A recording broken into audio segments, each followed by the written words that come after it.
Today's reflection. I've been a bit ill again, so I've been out of service for about 3-4 days, and when I've come back to kind of somewhat normalcy, I've logged back onto things or whatever. I'll just check socials or whatever, and the world is mad, bro. Like, just from being in such kind of just sleep, eat, whatever. Like, I didn't know where I'm even able to eat, but trying to just drink bait, like just doing it, consuming the littlest amount. I put on the phone for about 10 minutes, and oh my God, it was just war, conflict, problem, burden, disease, argument. Like, it was very heavy.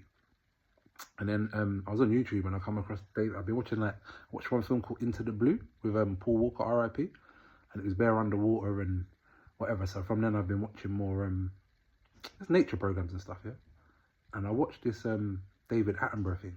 They need to make David Attenborough the King of England.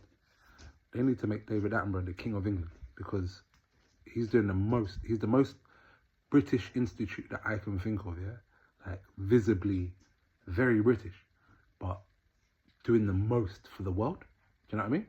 Like, he's been doing this since probably the 50s or the 60s. I can't remember how long, yeah?